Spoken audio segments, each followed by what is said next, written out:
de Induin.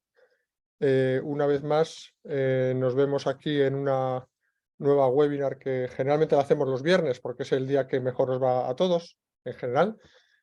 En este caso, pues abordamos pues algo singular, ¿no? Porque riesgos geopolíticos, ¿no?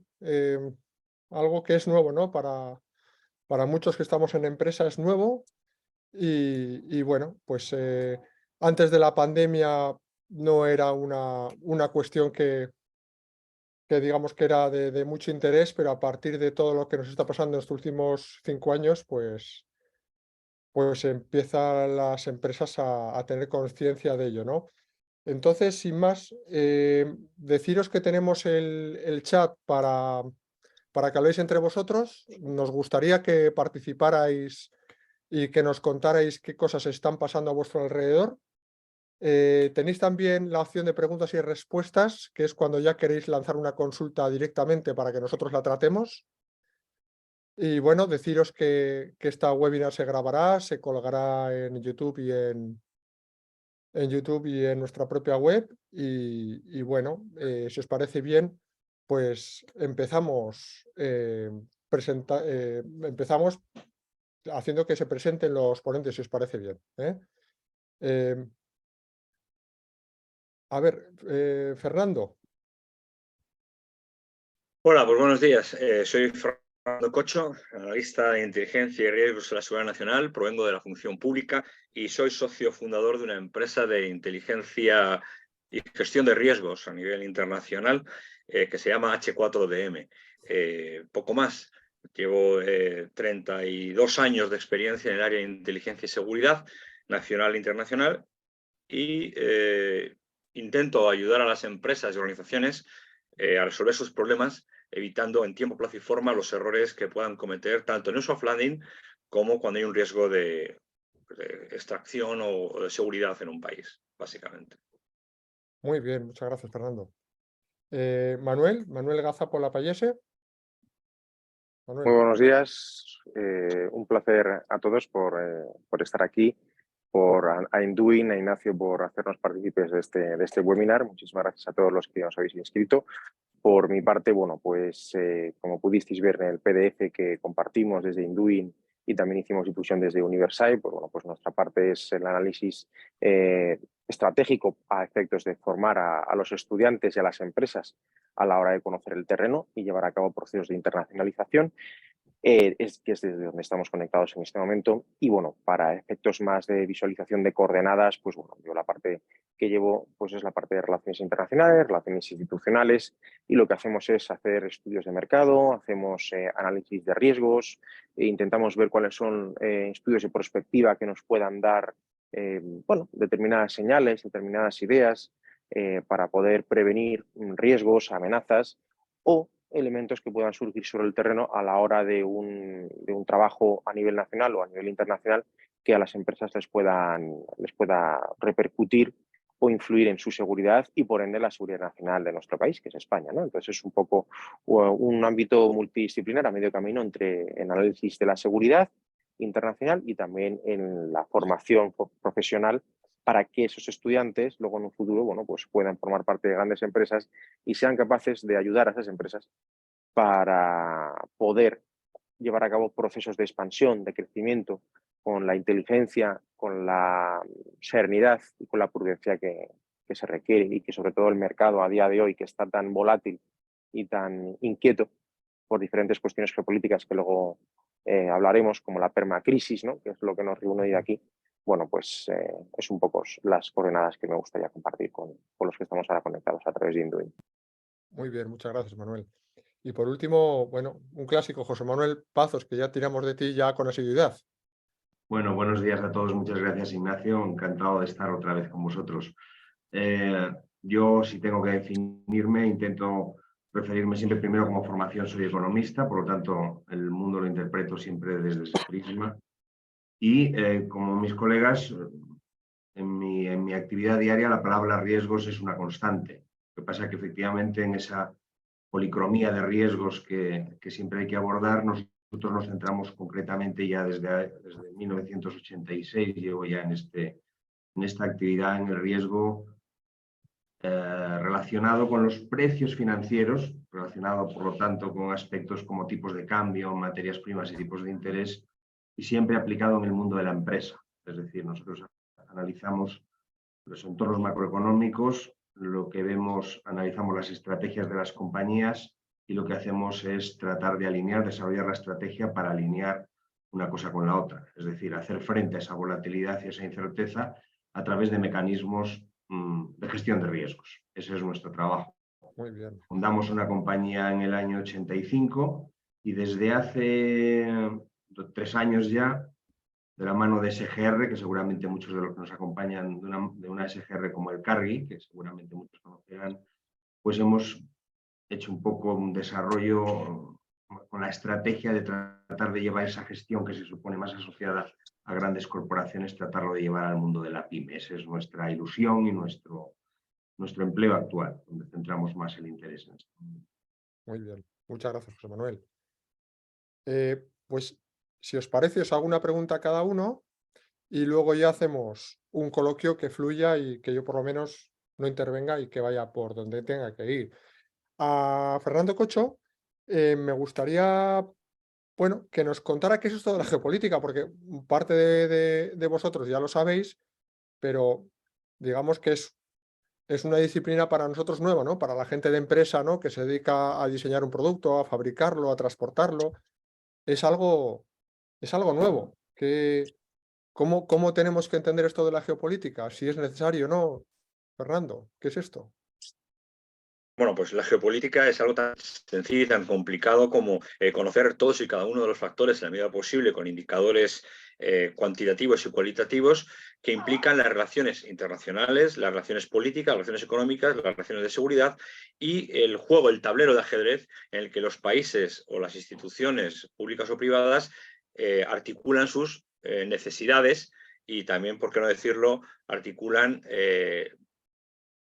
por decirlo suavemente, los ataques o las amenazas hacia otras instituciones que también están en el juego político. La geopolítica es la política que hay en la Tierra, por tanto, entre países, sus intereses, las empresas que lo avalan, las empresas que lo protegen o incluso las empresas de las que dependen los países o viceversa.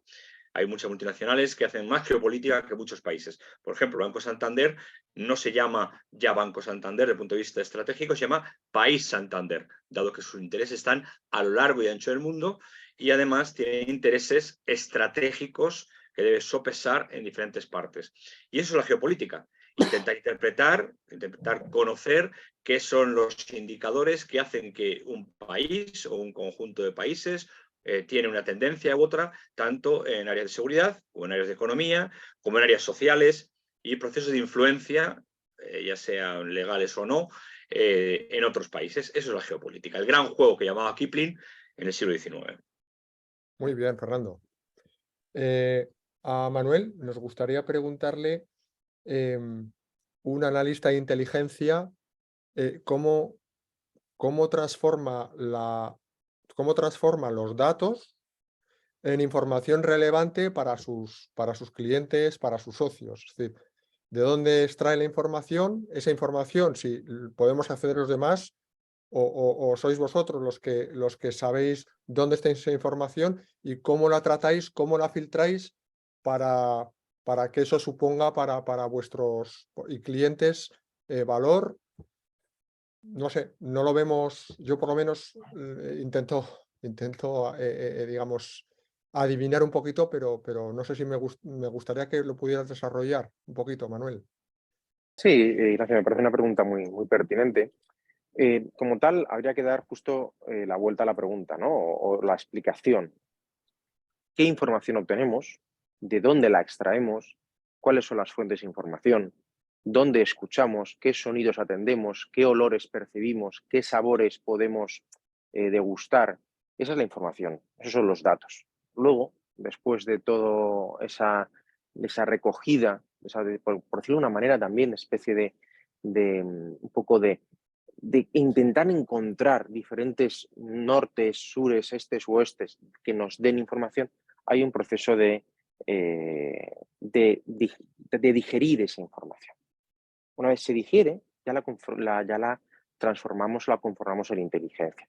Esa inteligencia es la que se pone a disposición de un decisor, ya puede ser un CEO, puede ser un CISO a nivel de la ciberseguridad de una empresa, ya puede ser un responsable de operaciones, etcétera, etcétera, el que se encargue de, con esa inteligencia, de esos informes de inteligencia, tomar las decisiones que él considere pertinentes. Que muchas veces es un poco curioso porque un departamento de análisis de inteligencia que, insisto, va variando el campo, va variando las olivas y las recoge todas, esos son datos. Luego hay que seleccionar, hay que cribar cuál es la oliva correcta, ¿no? Y entonces, identificando la oliva correcta o el fruto correcto y haciendo ese proceso de transformación, ya elaboramos una mermelada o un aceite, por ejemplo. Eso es lo que sería ya la inteligencia, ¿no? Eso es lo que es un elemento, un extracto muy valioso que el decisor tiene que, valga la redundancia, decidir si lo aplica de la manera que el Departamento de Inteligencia ha elaborado o no ha elaborado. Y no es sorprendente muchas veces ver a nivel empresarial o a nivel político, a nivel geopolítico, que es lo que nos reúne hoy aquí, bueno, pues que no se toman las decisiones en base a lo que un departamento de inteligencia hace. La inteligencia, ¿de dónde puede extraerse? Pues puede traerse a través de HUMINT, que es inteligencia humana, de IMINT, de inteligencia de imágenes.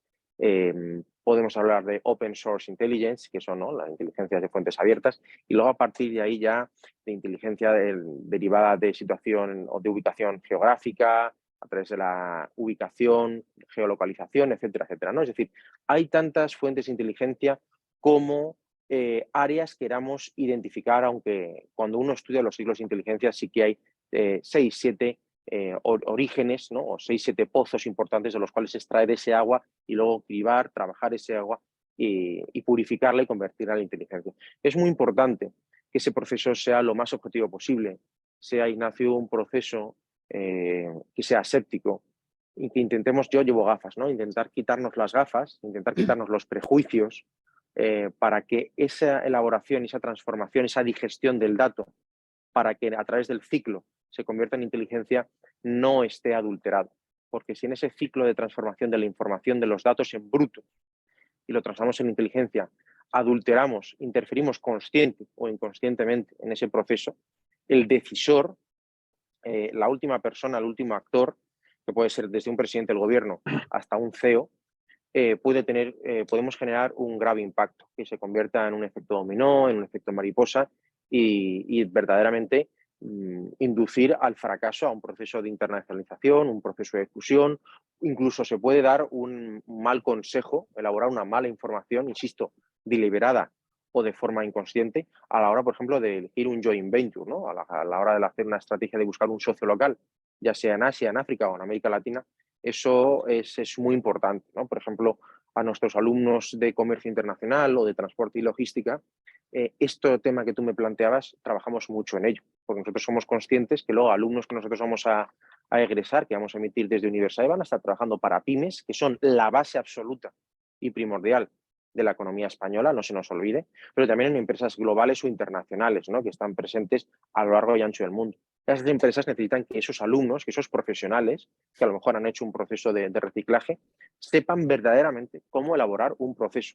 Y un proceso de transformar la información en inteligencia requiere de capital humano, requiere de capital económico y requiere de tiempo. Y no puede estar sometido a presiones.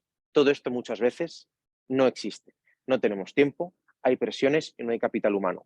Pero si tú me preguntas, la respuesta requiere de eso. Y requiere, por supuesto, de gente bien formada y gente que vaya acorde a lo que busca la empresa y que la empresa sepa que le guardan lealtad. Eso es muy importante. Es decir, que ese trabajador, que ese departamento de inteligencia se le dote de las medidas, de las herramientas, se le cuide en el plano personal, en el plano profesional, para que sientan una lealtad para con la empresa y no, digamos, haya fugas de información o de inteligencia. Porque no, como luego lo haremos más en profundidad, el eslabón más débil en la seguridad, en la ciberseguridad y en la inteligencia es el propio factor humano.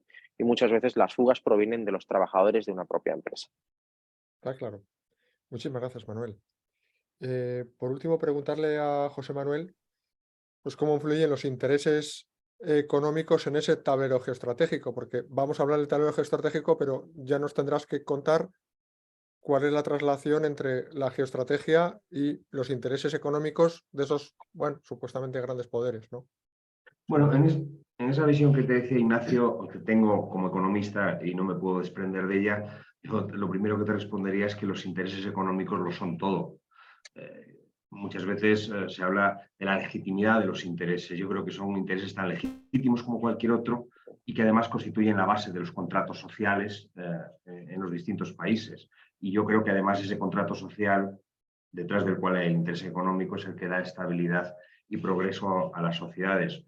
Yo me pregunto si hay algo más legítimo que se aspire al cumplimiento de esos contratos sociales entre gobernantes y gobernados, ¿no? Ahora bien, ese contrato social, aunque está en el núcleo, es el mismo en todas las sociedades. Hubo un tiempo que parecía que ese contrato social sí tendía a ser exportable, el que tenemos en los países desarrollados hacia otras economías, incluso la propia China, pero ahora ya es evidente que ese contrato no responde a los mismos parámetros que en el mundo y que además cada uno va en una evolución diferente. Por lo tanto, en poco se parece ya ese contrato social de Europa al de China, ni siquiera aspiracionalmente. ¿Qué ocurre? Que todos en su base tienen como palanca crítica el crecimiento económico. Y el crecimiento económico, en una especie de analogía con lo que podía ser la famosa ecuación de Einstein, pues si la energía en Einstein es masa por velocidad de la luz, en economía las dos variables equivalentes son la población y la productividad, una muy obvia y otra no tan evidente.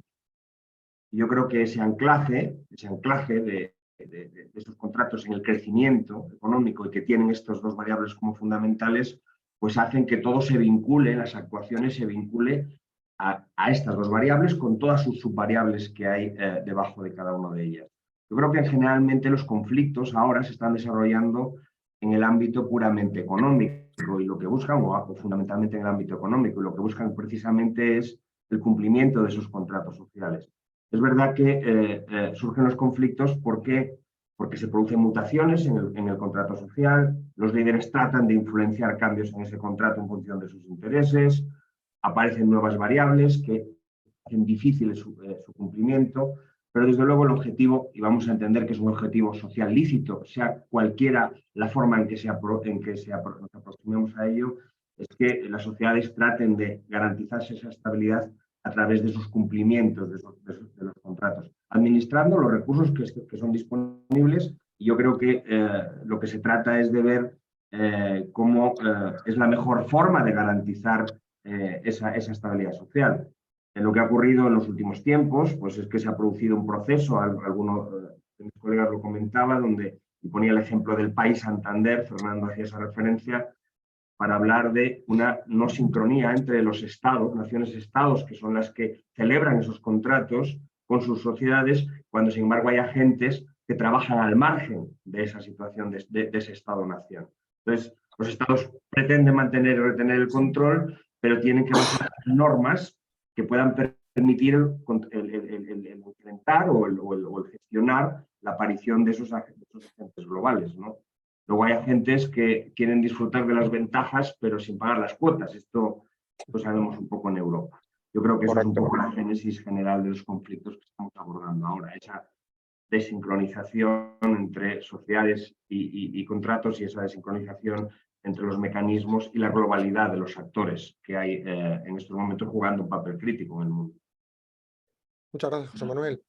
Si veis, en el programa que os lanzamos con preguntas, habíamos condensado preguntas por varios bloques. No sabemos si nos ceñiremos estrictamente a ese programa que os habíamos mandado, no sé si lo habéis podido leer todos, pero de inicio empecemos por él, ¿no? El primer tema era ¿qué pasa si la guerra, qué pasa si la guerra digamos, en Ucrania se alarga y se produce ese desgaste de Europa por un lado, del apoyo de Estados Unidos por otro? No sé si y todas esas preguntas que hemos puesto a colación, ¿no? Que no las voy a leer, que están ahí.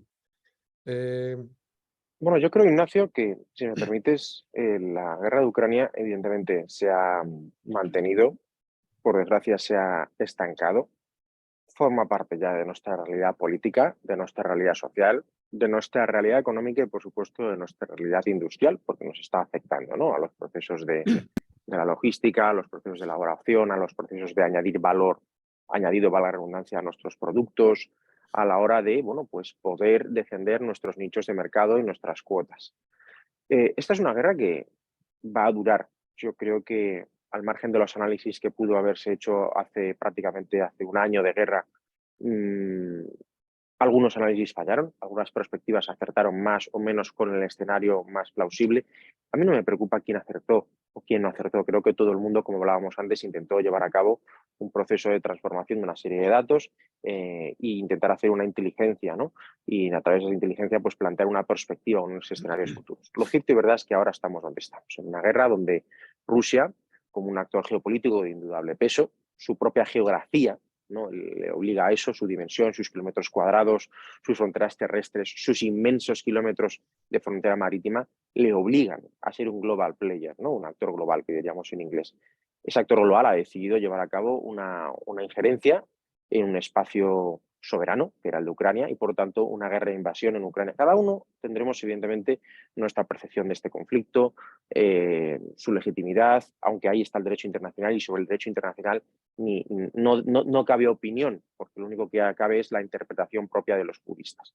Lo cierto y verdad es que esta guerra ha tenido una serie de coletazos, una serie de efectos colaterales muy importantes dentro de ya no solo del viejo continente donde estamos nosotros inmersos, ¿no? Ubicados, España, Estado miembro de la Unión Europea, sino también otros continentes muy cercanos, como puede ser el continente africano, que por cierto, España es un país tanto europeo como africano. No podamos olvidar Ceuta y Melilla, ¿no? Eso es un elemento muy importante, ¿no? Que nos abre un poco los ojos.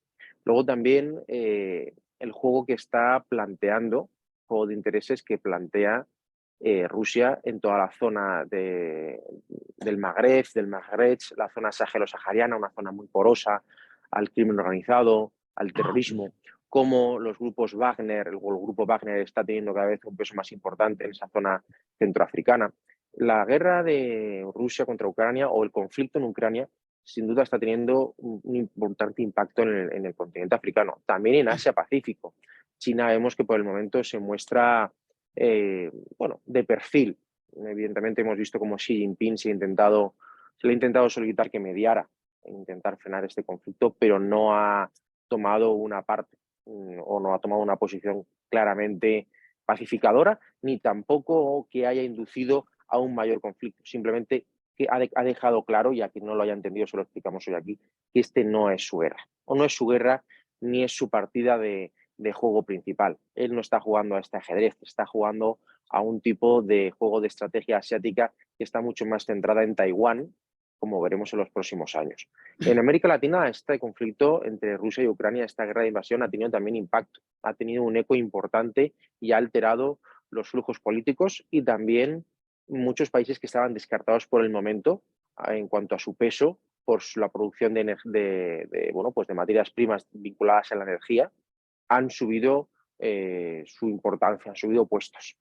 Y en Estados Unidos, por supuesto, como podéis interpretar o intuir, ha alterado mucho el escenario. Al principio Joe Biden consideraba que este era un conflicto menor, luego cambió completamente la administración demócrata y consideró que la vinculación y el apoyo a Volodymyr Zelensky era prioritario y lo seguimos viendo a día de hoy. El problema es que después de las midterms, Ignacio, ha cambiado mucho. Yo creo que todos los que estamos ahora conectados en este generoso webinar organizado a través de Induin, hemos visto que, bueno, quizás el Partido Republicano no salió con tanta fuerza de las últimas elecciones de medio mandato, pero se pone en crisis de cara a un futuro hasta qué punto la administración demócrata o la potencial futura administración republicana seguirá o no seguirá dando apoyo al régimen o a la democracia que lidera, una democracia muy débil y muy porosa, por desgracia, a la corrupción, va a seguir apoyando, ¿no? a Volodymyr Zelensky. Yo creo que toda esta guerra ha tenido este impacto global y ahí estamos sumergidas las empresas españolas de forma directa e indirecta en procesos vinculados a microchips, en procesos vinculados al sobrecoste de las energías, al gas, al petróleo, a la electricidad, a los flujos de transporte, hasta qué punto es pertinente seguir invirtiendo o no en algunas regiones. Yo creo que todo este conflicto es mucho más amplio e incluso nos lleva también a la propia Europa. ¿Qué papel juega Europa? Estamos teniendo una voz única. Manuel, perdona. Sí. Mira, digo porque a Europa lo vamos lo vamos a comentar a posteriori. Yo querría saber de Fernando, digo un poco por tener un poco variedad de opiniones. Fernando, en la guerra esta larga que se supone que vamos a tener, ¿qué nos puedes contar, por favor? Bueno, estoy totalmente de acuerdo con Manuel en todo lo que de una manera excelente ha expresado. Hay que también dar unas pequeñas pinceladas que él no ha podido dar porque Porque me he venían después. interrumpido. No, porque vendrían después. Conozco a Manuel y su pensamiento y vendrían después. El tema es que no hemos hecho caso a las alertas que desde 2014 la OCDE y en parte de la Unión Europea estaba hablando de los conflictos inherentes a lo que era Ucrania. No hemos Así visto es.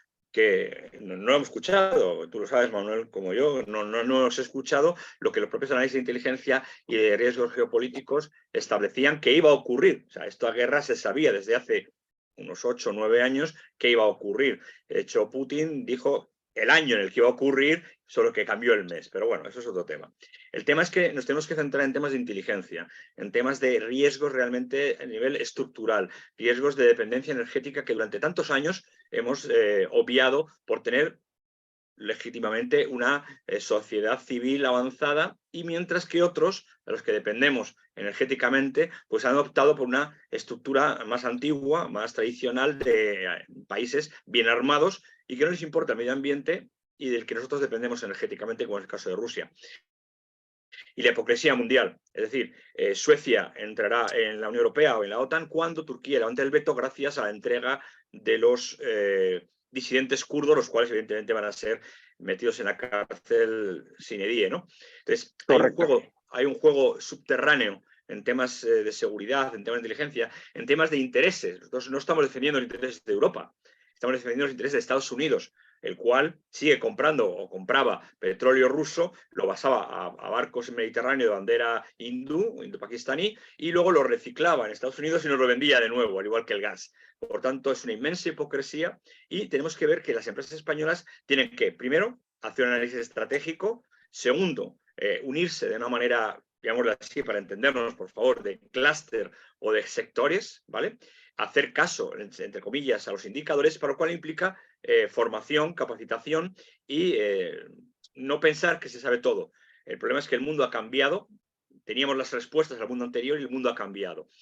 Y Rusia, evidentemente, tiene unos intereses que estaremos de acuerdo o no, Putin evidentemente es un tirano, pero al igual que otros países que tienen sus intereses geopolíticos. ¿O acaso Estados Unidos hubiera permitido que Rusia pusiera una base, como ocurrió en Cuba, en una base militar, o China en México, por poner un ejemplo? No lo hubiera permitido. Es decir, esto es una asimetría en los procesos de negociación y España está en el medio. Por tanto, no es la Unión Europea, sino España tiene que ser consciente de su capacidad de innovación, su capacidad de presentar retos como movimiento trilateral, es decir, somos europeos, somos acceso al continente africano y somos un enlace importantísimo hacia Iberoamérica, o sea, una zona netamente estratégica, a pesar de que las empresas españolas dependen subsidiariamente de empresas extranjeras que tienen otros intereses que no son los nacionales. Y eso es lo que hay que detectar. Y una vez que detectemos eso, nos daremos cuenta de que Estados Unidos, Gran Bretaña, la anglosfera que se llama, está mandando hacia una dirección. Y yo entiendo que aceptemos esa dirección, pero que seamos conscientes que estamos yendo a esa dirección. No nos pensemos que somos tan independientes. Al igual que Rusia se ha volcado en los brazos de China, pero también China ha hecho un proceso de evolución de la ASEAN en el que la India se va a incorporar, en el que Japón se va a incorporar, Nueva Zelanda se va a incorporar, Australia se va a incorporar, Corea del Sur se va a incorporar, y en el año 2025-26 tendrá 2/3 de la economía del mundo con 1/3 de la población y por tanto controlará, sin género de duda, la economía mundial por encima de la potencia omnímoda durante 20 años, 25, que ha sido Estados Unidos. Y eso es lo que tenemos que ver. Y la guerra de Ucrania es un punto trágico, dramático, pero es un punto de lo que es el continuum de lo que va a ser a partir de ahora los conflictos internacionales. Más o menos ahí va a estar la historia. Putin es un asesino, pero Zelensky no es un santo. Uf, vaya repaso. José Manuel, que eres analista de Bueno, riesgos financieros, tienes mucho trabajo. ¿Qué te iba a decir? bueno, sí. Cuando las empresas hacen grandes negocios donde más riesgo hay, ¿no es un poco contradictorio? Quiero decirte que Bueno, si verlo desde el lado de la empresa, efectivamente, bueno, hemos, primero por hacer algún pequeño brochazo respecto a esto que estáis comentando. Yo quiero destacar, por una parte, una percepción que hay en este último año de una situación donde claramente hemos tenido un incremento de compromiso por parte de Occidente, y llamémosle Estados Unidos y Europa, cada uno en su dimensión, de comprometerse en el desarrollo de este conflicto. Esto no empezó siendo así y lo que hemos ido percibiendo es eso. ¿Qué consecuencias vemos? Que después de una tensión enorme inicial, con una traducción masiva en cosas que ya se estaban produciendo de antes, pero que no eran tan evidentes, y el más evidente es el precio del gas, pues provocaron una situación de tensión enorme, allá por el verano, donde provocó una serie de medidas por parte de los gobiernos para tratar de aminorar en lo posible ese impacto. Y producto de una cosa o de la otra, o de ambas a la vez, lo que hemos visto es un proceso en el que esos impactos tan obvios que, como digo, estaban por representarlo en uno solo, en el precio del gas, resulta que la situación en estos momentos es tan sustancialmente distinta como para que en un periodo tan breve como entre diciembre del año pasado y enero de este año, principios de febrero, el Banco Central Europeo haya cambiado su política en cuanto a cómo contempla sus decisiones futuras de tipos de interés. Es decir, que se está produciendo un fenómeno, vamos a decir, de adaptación a la crisis, y te hablo desde el mundo de la empresa, pero al mismo tiempo con la visualización de que posiblemente lo peor desde el punto de vista de impacto económico, al menos en el corto plazo, haya desaparecido, se haya reducido sustancialmente. Obviamente, no es lo mismo el precio del gas a 20 que un precio del gas a 60 o 50 como podemos tener ahora en las proyecciones de los mercados de futuros, que un precio del gas a 300, como digamos a tener en sus picos más intensos ya por el verano. Yo creo que en principio, por lo tanto, hay una primera relajación desde ese punto de vista en la empresa en cuanto a que ha dejado de ocupar una posición fundamental y una posición como ocupó de extremada preocupación en los meses del verano. Esto se ha relajado, las empresas han ido tomando algunas decisiones. Eso no significa, como digo, que hoy el gas esté 3 veces más caro de lo que podía estar como promedio, con todas las implicaciones que esto tiene, que no han sido menores y que se van a notar mucho este año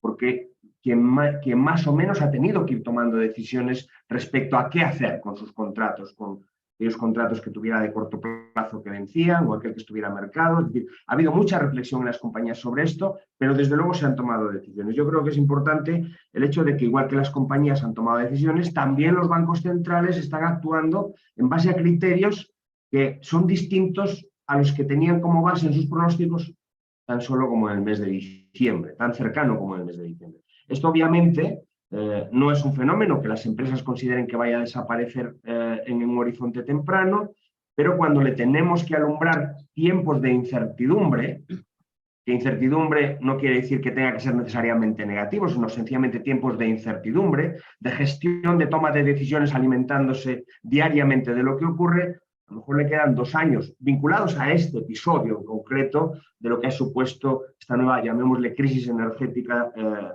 que ha venido desarrollada a través de este conflicto en Ucrania.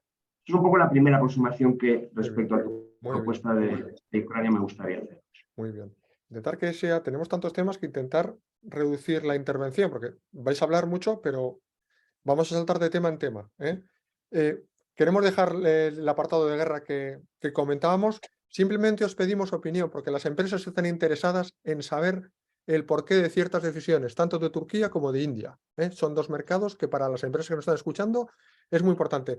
No podemos hablar de todos los países, pero por lo menos si podríais mencionar la posición de Turquía y la posición de India, sería de agradecer. Y ya saltamos a China. Vale. Como que de esto Manuel sabe infinitamente más que yo, me permito adelantarme en un momento. A ver, muy brevemente, Turquía está en una posición geoestratégica, geopolítica muy interesante para ellos y que le siendo socio no de la Unión Europea, sino socio de la OTAN, significa que es capaz de tener una integración entre sus necesidades y las necesidades de la OTAN, defendiendo su, llamémosle, flanco oriental. No olvidemos que la mitad de los iraníes son turco-azeríes y, por tanto, tiene una relación, llamémosle, sotoboche con Irán. A su vez, es un país que está evolucionando de una manera hacia una, llamémoslo así, dictadura, y son 116 millones de habitantes que entrar en la Unión Europea generarían una distorsión económica muy importante con un modelo sociocultural diferente. Y evidentemente Erdogan, en virtud de sus necesidades geoestratégicas de defensa de su país, está chantajeando a la Unión Europea, chantajeando a Europa en general y al mundo en general. En este caso, con lo que hemos dicho antes del ingreso o no de Suecia, subordinado a la entrega o no de disidentes del partido kurdo.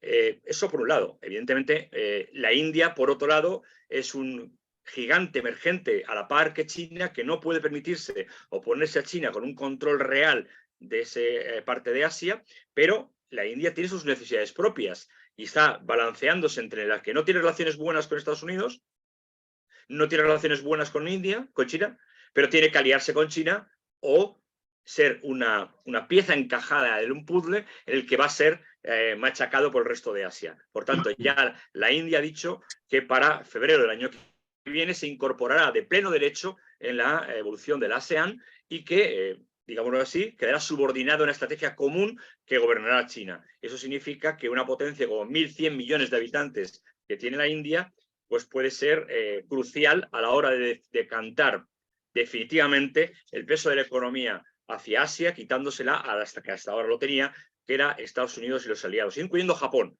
que está teniendo un gran problema económico. Y eso es lo que ocurre.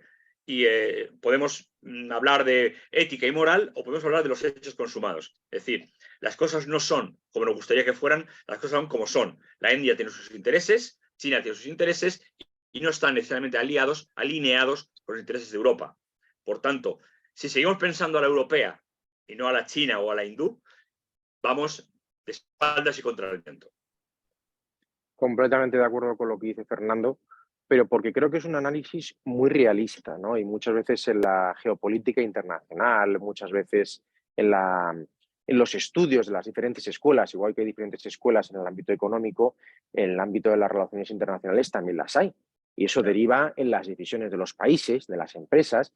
Y cuando antes yo os intentaba explicar por qué y cómo impactaba esta guerra en Europa, es porque también nos obliga o nos debería obligar, de nuevo haciendo referencia a las gafas que muchos llevamos, a intentar adaptar otro prisma mucho más amplio. Es muy importante que aunque estoy más, es que Fernando has dado dos claves muy importantes. Tenemos que intentar trabajar desde un punto de vista de clúster, es decir, intentar proteger los intereses de Europa, claro, pero no porque seamos europeístas, que por cierto, yo siempre lo digo y lo digo en este webinar, yo soy un europeísta convencido, porque creo que Europa es un gran invento, creo que es un gran mecanismo de resolución de conflictos a través de la vía pacífica, aunque con tremendos errores de funcionamiento, ¿no? Es decir, creo que es un coche de los que a día de hoy ya no entrarían, por ejemplo, en Madrid Central porque emite una gran polución, pero no deja de ser un gran vehículo que me permite poder operar, ¿no? Haciendo un símil así un poco a grandes rasgos. Creo que tenemos que proteger a este vehículo porque da de comer a muchas personas y vamos a ver si podemos actualizar su motor y reducir sus emisiones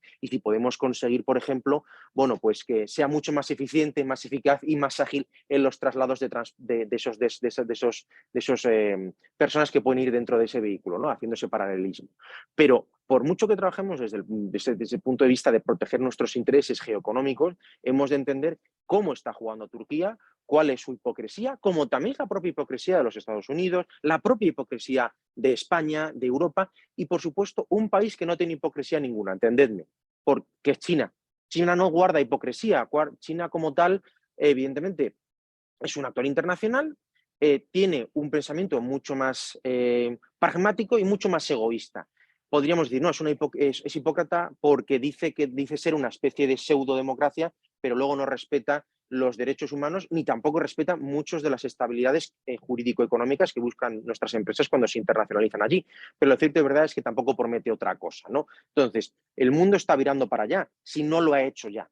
Entonces, o empezamos a entender que el mundo es como es, o muchas de nuestras pymes que están en procesos de internacionalización, o muchas de nuestras grandes empresas que están conectadas ahora, pueden tener, si no lo están teniendo ya, y por ende lo está teniendo la sociedad española, un riesgo muy grande de ser miopes, es decir, de no ver, pero también de tener una gran ceguera en el corto plazo. Es decir, tenemos que reflexionar muy mucho y ya no solo preocuparnos, sino ocuparnos, ¿eh? Y eso exige también una altura de miras a nivel político y a nivel empresarial.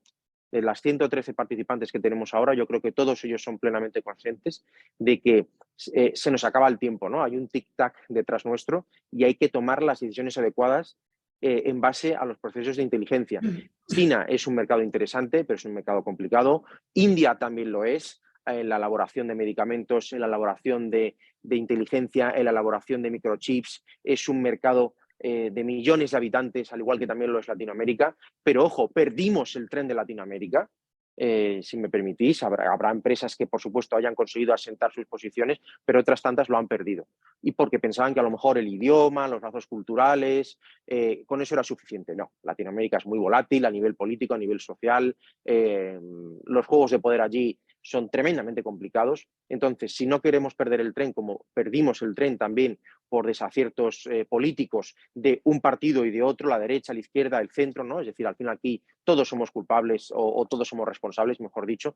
Si queremos aprovechar el crecimiento de China y de India y por tanto también de Turquía, aunque cada uno va a jugar con sus intereses, hemos de reaccionar ya.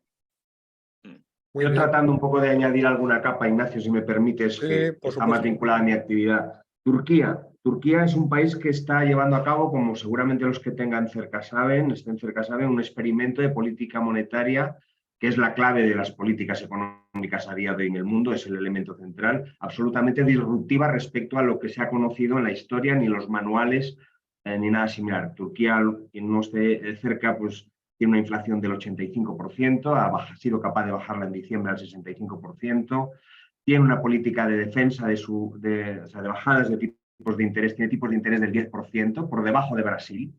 Brasil tiene tipos de interés más altos que Turquía, y está llevando una política de manipulación de los mercados financieros extraordinariamente importante, con lo cual se convierte en un entorno absolutamente inestable y sujeto a cualquier tipo de decisión discrecional por parte del gobierno. Esto significa que desde el punto de vista de un ámbito de negocios, quizás sea el ámbito de negocios menos amigable que uno se pueda encontrar en la proximidad, en los países de proximidad que podamos tener a la distancia de Turquía. Estoy de acuerdo, José Manuel, completamente con ese análisis. ¿Qué ocurre con India? Yo os diría que muchos años que llevo siguiendo un poco a las empresas y actuar, cuando me hablan de India, de alguna manera me relajo, bajo la guardia. ¿No? Es un país cuya evolución cambiaria es relativamente previsible, sus formas de reacción económica, es decir, cómo responde bajo términos muy similares a lo que sería una economía desarrollada. Que eso sea consecuencia de que sea una democracia más o menos avanzada o más o menos estable sería objeto de debate, pero desde luego los términos son radicalmente diferentes. Ocurre que desde aquí Turquía está más cerca y se llega por camión y puedes traer y llevar mercancía en apenas unos días, cuando se ha convertido esto de tener la seguridad del aprovisionamiento en un factor tan crítico. India pues está donde está, a las horas de avión que está. Pero creo que son singularidades que hay que tener en cuenta porque, en fin, yo creo que respecto a iniciar o a tener negocios en uno o en otro país, yo creo que la diferencia es importante. Una cosa, si me permite, puntualizando un tema que José Manuel ha dicho excelentemente. El problema reside en que en entornos de alta volatilidad o de cambio estructural muy rápido o conflictivo, como queramos llamarlo, son aquellos entornos en los que hay un volumen de crecimiento mayor y, por tanto, una capacidad de captación de capital mayor. Es decir, cuando yo viví en México, cuando en México se decía no se puede invertir porque hay violencia, aquellas empresas que hacían un buen análisis estratégico de cómo hacerlo en México triunfaban. Aquellas personas que conocen bien la idiosincrasia de Turquía, a pesar de sus riesgos, evidentemente triunfan, para lo cual requiere un apoyo institucional, de inteligencia corporativa, de inteligencia institucional, de apoyo, llamémosle, si queremos llamarlo así, de lobbies nacionales empresarios, a modo de clúster, como queramos, porque Francia está, porque Irán está, porque Alemania está, porque Estados Unidos, por supuesto, incluso está en países con los que tiene conflictos directos económicos, no solo militares. Por tanto, hacer un lobby o hacer una capacidad de inteligencia estratégica, podemos ir hasta el Yemen, que está en una guerra civil terrible y sanguinaria, y podemos hacer negocios. Yo conozco empresas que están en Yemen, literalmente, perdóname la expresión, forrándose en un entorno de no volatilidad, en un entorno de conflictividad y muerte asegurada. Y se están forrando. ¿Por qué? Porque conocen el entorno y son capaces de adecuar la estrategia del entorno. De eso, Manuel, tú sabes mucho más y se puede hacer. Correcto, estoy Colombia, de acuerdo, México, Fernando, completamente de acuerdo. Honduras, Nicaragua, El Salvador, Brasil, Sudáfrica, República Democrática del Congo, países que conozco muy bien y en el que empresas que saben hacerlo triunfan. Francia... Lo que pasa es que también, Fernando, estás mencionando países que seguramente, si vemos la lista de países a los que el FMI ha tenido que asistir financieramente, claro, con esa lista que acabas de describir, probablemente nos demos cuenta de que se produce rápidamente una conexión entre ambos grupos. Es decir, claro, que estás no hablando son grandes de... mercados, no son grandes mercados esos. Claro. Bueno, no son grandes mercados. Para las quiero decir empresas... que son lugares muy especialistas, es decir, que donde tienes que conocer extraordinariamente y asumir un riesgo enorme relativo a lo que puede ser un negocio entendido como lo podemos entender en un mundo más estable. Cuando hablamos de Turquía, y solo por mencionarlo, y es una experiencia de una charla ayer, yo me estoy encontrando compañías que tienen una actividad aquí local en España y que resulta que ese problema de inestabilidad en Turquía, en grandes organizaciones empresariales turcas, porque a veces quizá no tomamos conciencia de la dimensión de la economía turca, nos parece algo que, en fin, no asimilamos a lo que pueden ser los parámetros de la Europa occidental. Pero está ocurriendo en productos concretos que empresas turcas están entrando en el mercado español en entornos que básicamente estaban dominados por 3 o 4 compañías, en los que son capaces de ofrecer un mismo producto, porque es casi un pseudo commodity, a precios de venta al cliente final que pueden estar en el orden de un 20%, no un 20% más baratos, sino un 20% de precio respecto a lo que vende la empresa española a 100, la empresa turca lo vende a 20. ¿Cómo se combate esa situación? En parte esa situación también viene derivada de esa conflictividad interna dentro del país. Es decir, que hay veces no se trata solo de que la conflictividad es bidireccional, expulsa también talento, expulsa empresas, expulsa inversión que puede aterrizar en nuestro mercado que consideramos a salvo y sin embargo de pronto llega un actor con una capacidad de ruptura enorme. Este tipo de fenómenos que se producen... Pero Manuel, eso lo podría hacer China.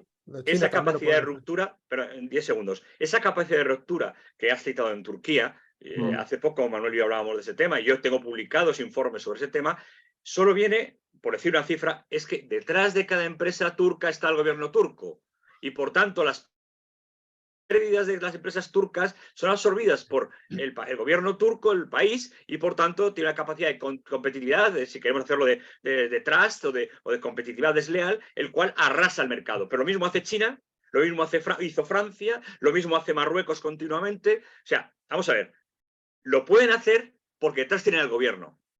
Lo pueden hacer porque tienen una línea estratégica de inteligencia institucional que apoya a las empresas en el extranjero, cosa que en España no ocurre, bien sea por el gobierno, bien sea porque las empresas, todo lo que suene función pública, yo soy funcionario, suene función pública lo ven con recelo, o sea, prefieren tirarse en los brazos de los chinos, de los americanos, a tirarse en los brazos del Estado español. He dicho Estado, no gobierno, del Estado español. Entonces, eso es lo que pasa. No sabemos lo que nos pasa, decía Ortega, y eso es lo que nos pasa.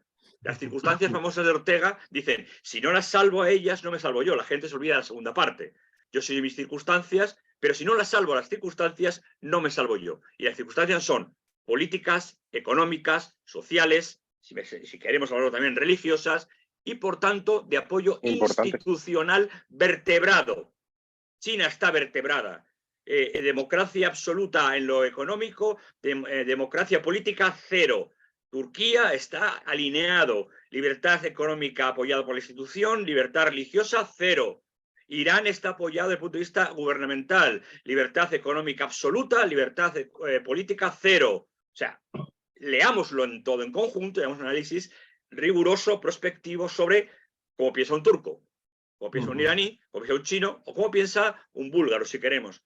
Porque Francia lo ha hecho. Durante 45 años ha gobernado África. Sin embargo, ahora China y Rusia le están comiendo el terreno en África. Primer fuente, Manuel, corrígeme, por favor, primera fuente de materias primas, estratégicamente hablando, proporcionalmente hablando, a nivel mundial.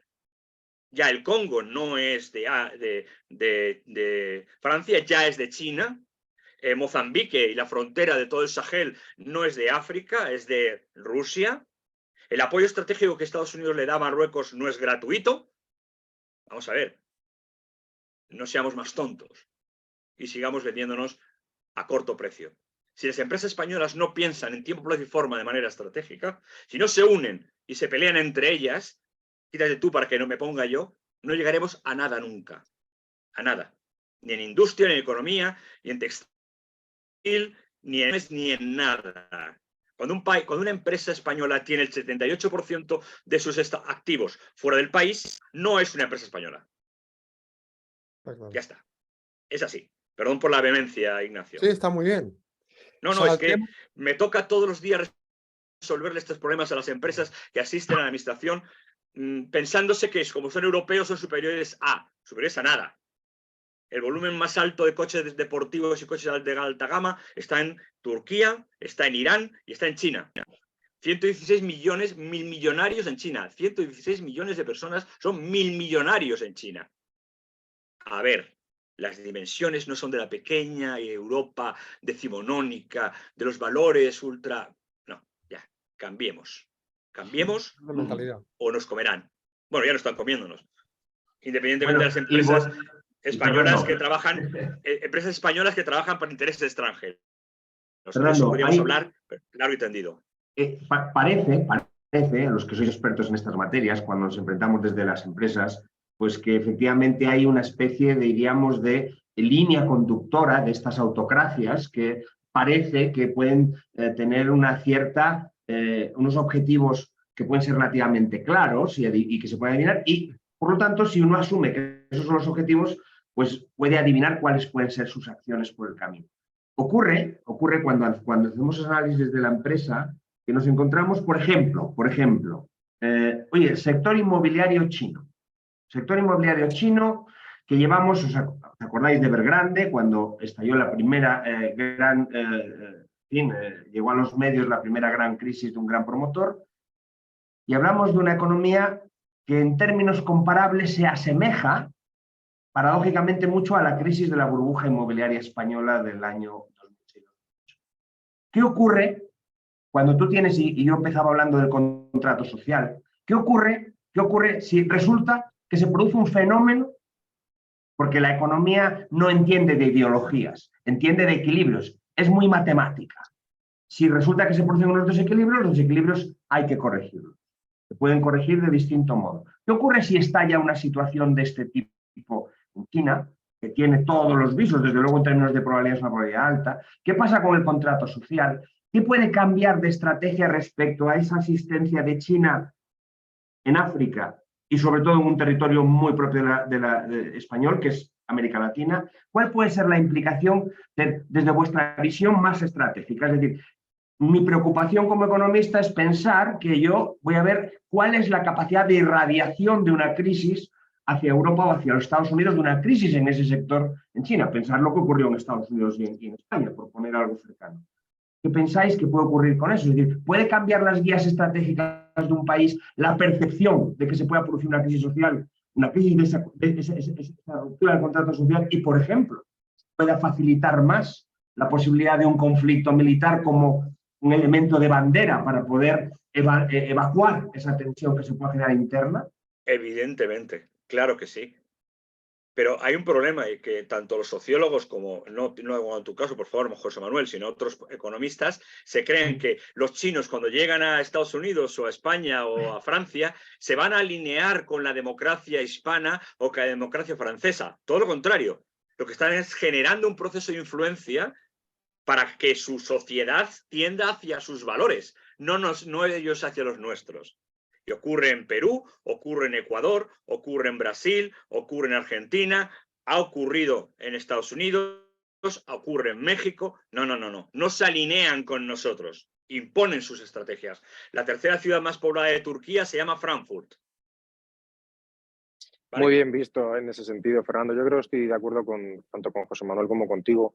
Creo que los tres coincidimos en ese punto importante que implica lo siguiente, y es cuando recibimos una inversión extranjera directa suficientemente notable para el Estado, como decías tú, Fernando, no tanto para el gobierno, sino para el Estado, porque la inversión extranjera directa traslada los 4 años que nosotros tenemos de calendario electoral, además que estamos en un año electoral, ¿no? Donde ya vemos las precampañas, vemos los tiras aflojas, los partidos políticos.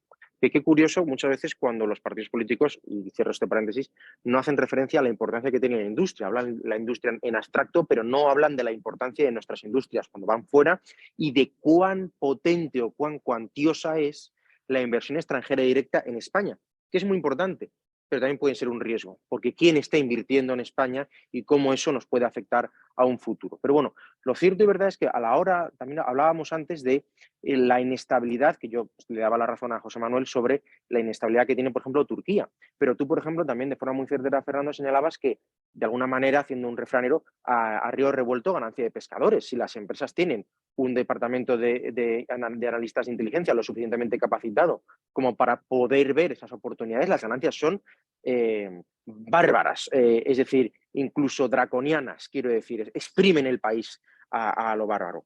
El problema es que cuando recibimos empresas desde el extranjero, y no es que estemos haciendo aquí apostando por una autocracia o por cerrar fronteras, pero que nosotros también tenemos que ser conscientes que cuando salimos fuera no solo es una cuestión económica, también es una cuestión cultural, es una cuestión de valores, es una cuestión que te apuntabas antes también de la estabilidad democrática. ¿Pero qué implica democracia? Implica que a lo mejor el retorno económico que puede tener una de las ciento tantas empresas que nos están escuchando ahora, ¿cómo puede sacar el beneficio económico del país, en este caso turco, indio o chino, y retornarlo a España? Las situaciones y las exigencias que están poniendo sobre la mesa de muchas décadas hasta acá de esos países que estamos hablando son muy difíciles, porque una empresa puede facturar muchísimo, una revista, una exportadora de material o alguien muy especializado o simplemente alguien que se dedica al trading. Retornar el beneficio económico para España es muy complicado, porque hay impuestos o hay leyes nacionales que el 60, el 70% de la ganancia se tiene que quedar en ese país. Turquía, Irán, China, India, eso es complicado. Y luego también esto deriva a otra cuestión, a otra vulnerabilidad.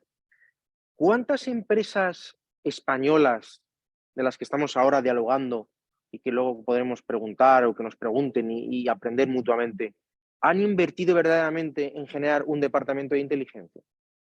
¿O cuántas de ellas han invertido en un departamento de ciberseguridad? Porque el otro día, aquí en Universal hablábamos de la importancia del desarrollo de la ciberseguridad, que parece que es un gasto. No, no es un gasto, es una inversión. ¿Cuán vulnerables somos? ¿Cuál es el grado de vulnerabilidad que tenemos? Ya no solo dentro de España, sino en el exterior. Cuando una empresa va a Latinoamérica, cuando una empresa va a la parte del este de Europa, de la que también hablábamos antes, verdaderamente, ¿quién nos está suministrando la conexión a Internet? ¿Qué equipos utilizamos? ¿Tenemos un equipo que pueda llevar a cabo un análisis ciberforense de qué redes, de qué hardware, de qué software estamos utilizando? Es que podemos tener una gran sede en España, pero cuando salimos fuera dependemos absolutamente de terceros actores. Como no tengamos una cultura de seguridad, una cultura de inteligencia y una cultura de ciberseguridad suficientemente proactiva con socio local, estamos absolutamente vendidos. Y una de las grandes razones por la que pymes y grandísimas corporaciones imperiales, por decirlo de una manera, grandes imperios económicos, han acabado convirtiéndose en gigantes con pies de barro y por tanto deshaciéndose, han sido porque estas tres ramas de la cultura, de la inteligencia y de la ciberseguridad no lo han atendido. Y eso es muy importante. Y esto no es nuevo, Fernando, José Manuel. Esto se lleva explicando desde hace muchos años en los principales manuales y en todas las escuelas económicas y las escuelas de inteligencia. Es muy importante. Es una base, pero por desgracia no cumplimos la etiqueta. Es la base. Francia tiene una escuela de guerra económica. Punto. Porque la economía es una guerra comercial. Entonces, cuando tú les hablas de inteligencia a las empresas, me ha ocurrido, no me hablas de marketing estratégico. No, es importante. No, hablas de publicidad, hablas de relaciones. No, no, no. Se habla de otra cosa. Con el tema de ciberseguridad no les gusta. Rusia ha abandonado el entorno Microsoft y ha creado su propio entorno. Irán tiene su propio entorno de temas informáticos, su propio desarrollo de software. India tiene su propio desarrollo de software. China tiene su propio desarrollo de software. Significa que conocen la vulnerabilidad, Manuel. Y nosotros seguimos siendo inocentes. Bueno, pero también, Fernando, también ellos tienen sus propias vulnerabilidades. Claro, es decir, claro. Si tú eres un socio de un área geográfica, como puede ser el caso de China-África o China-Latinoamérica, y de pronto, por el motivo que sea, que puede ser por motivo, utilizando la referencia que antes hacía de la crisis en el sector inmobiliario constructor, que puede ser importante, pero una crisis militar también, un conflicto, inmediatamente repliegas tus estaciones en Latinoamérica y en África, y realmente esa fiabilidad que estos países tenían para apoyar su desarrollo, de pronto se ve quebrado. Esto es mucho más difícil cuando ese planteamiento se hace desde Europa. Es decir, que hay veces que los valores democráticos, los valores de credibilidad, los valores de confianza, tienen un intangible que tiene que ver también con el mantenimiento y la fiabilidad de determinado tipo de actores en según qué zonas. Yo no soy un gran, fijaros, no soy un gran optimista de China y en el sentido de que ese sorpaso rápido que parece que va a dar a Occidente. China yo creo que tiene, bueno, aparte de escoger, no sé lo que ocurrirá, pero yo antes os hablaba de un factor que tiene que ver con la demografía del crecimiento como una ecuación demográfica, es decir, población y productividad. Si yo hago caso a las proyecciones que hace Naciones Unidas, pensando en el final de este siglo, resulta que me encuentro una economía que tiene hoy 1.000 millones de población activa, y que según la ONU, a finales del siglo va a tener menos de 400 millones de población activa. ¿Cómo se gestiona ese proceso en un periodo de tiempo tan breve? Que cualquiera que tenga nietos ahora va a vivir ese momento. ¿Qué China vamos a ver dentro de 60 años? ¿Cómo se gestiona ese proceso de involución? Porque, y acabo con esto, hemos pasado en el año 60, creo recordar, el 59, de 600 millones de habitantes en China a 1.400 hoy. Claro, ¿cómo se gestiona ese proceso? Antes mencionabas Japón. A mí Japón me parece una especie de micro, como estas plantas que te meten debajo de un ecosistema autónomo, ¿verdad? Parece que funciona al margen de lo demás. Ha sido capaz de, con una situación de negarse a la inmigración y con una caída de la población, mantener un crecimiento cero. Casi parece hasta un poco milagroso, como una economía que está perdiendo población activa, donde una parte importante incluso es gente trabajando mayor de 65 años que no puede estar mucho tiempo y no hay relevo para esto, cómo ha sido capaz de mantenerse en una situación de crecimiento mediocre, pero al fin y a la postre sin sufrir una gran contracción. Es decir, a lo que llevo, que es un poco lo que muchas veces comento con las empresas y con los... Es decir, oye, es que tenemos que tener una capacidad muy amplia de no asumir líneas, como ver una línea de un tren en el horizonte y por ahí va a ir todo. No, no, no. Tienes que tener capacidad de ser muy flexible. Tienes que tener una mente de plastilina, capaz de interpretar. Y luego, lo apuntaba antes Manuel, qué importante es tener el dato. Qué importante es tener el dato. Sobre el dato poder decidir. Es decir, esto no se puede decidir sobre la mesa tomando café. Tienes que decidirlo mirando tus cifras de ventas, tus costes de aprovisionamiento, tus costes de mano de obra, analizando la competencia. Es decir, esto no es una decisión que se resuelva, no llega a una conclusión de este tipo de una forma muy liviana. Necesita análisis. Pero ¿cómo veis este tema? A mí sí me interesa ver cómo veis este tema de países con una enorme influencia, pero con poca confianza, con poca fiabilidad, desde el punto de vista de cuáles pueden ser esos objetivos o variabilidad. Yo que llevo en el área de logística desde hace 25 años, todo lo que es la cadena de supply la tienen perfectamente regulada.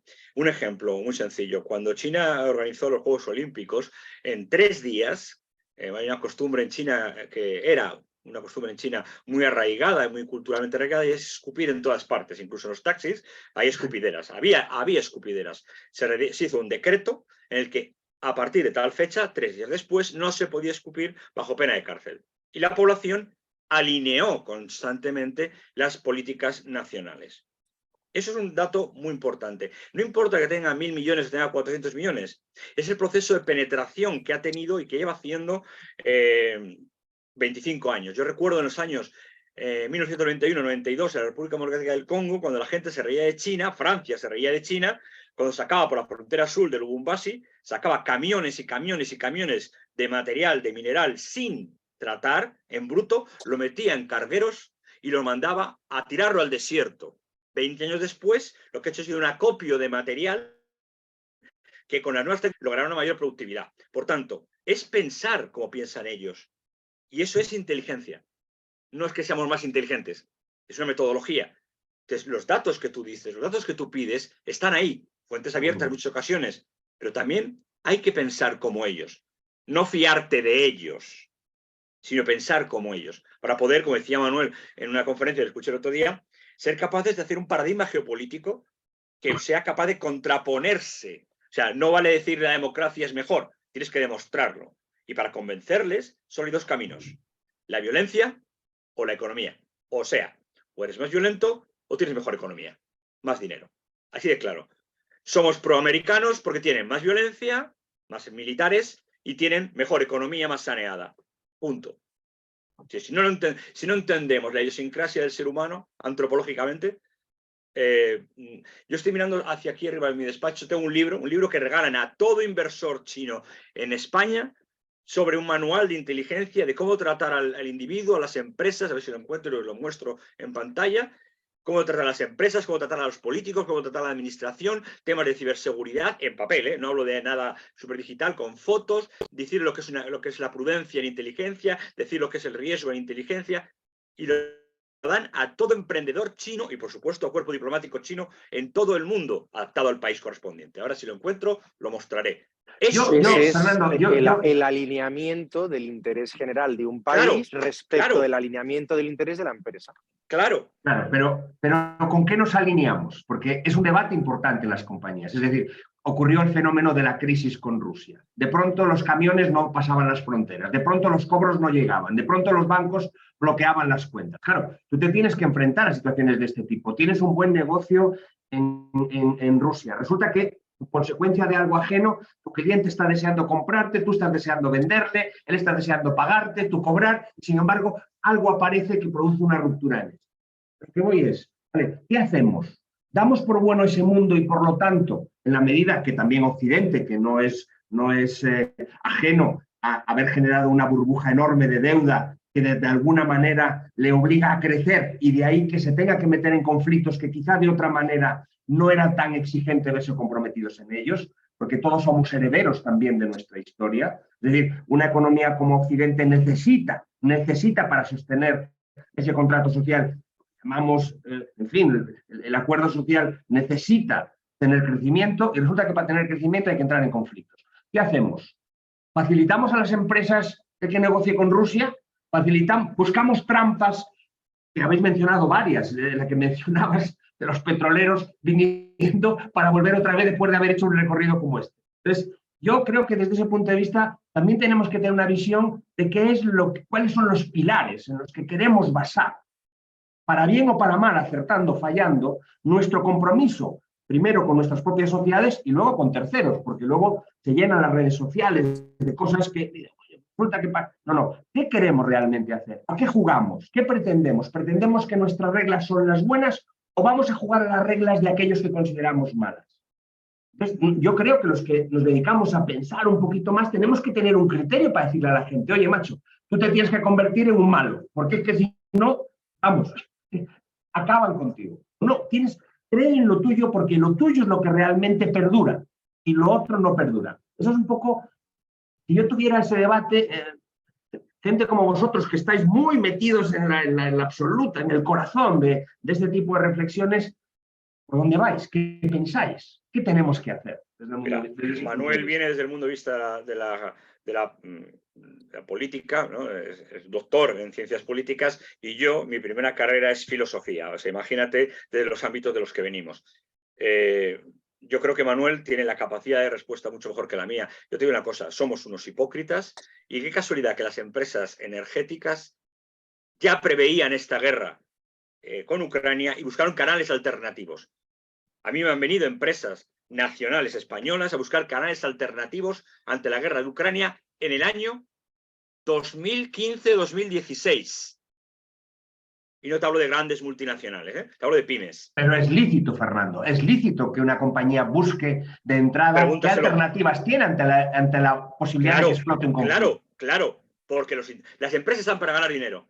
¿Qué hace una empresa para ganar dinero? Todo lo que sea posible dentro de la legalidad. O sea, yo no trato bien a la vaca porque quiera la vaca. Yo trato bien a la vaca porque me dé leche. Punto. Por tanto, si queremos ser honestos y éticos, paguemos 3 euros el litro de combustible y no negociemos con dictaduras. Punto. Cojamos... Y tú eres optimista en esto. Yo creo que desgraciadamente el camino por el que vamos es que no nos queda más remedio que negociar y establecer las reglas del juego con esas autocracias. Pero establecer unas reglas de juego.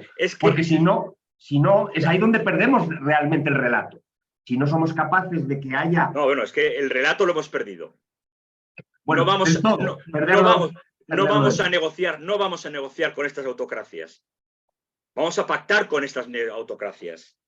Y las reglas no las va a imponer la vieja Europa, las va a imponer Estados Unidos o las va a imponer estas autocracias unidas. Claro, ¿y cuál sería la razón fundamental? Porque si efectivamente, básicamente podemos estar de acuerdo en esto, ¿cuál es el elemento que hace que Europa no juegue ese rol, no tenga ese rol?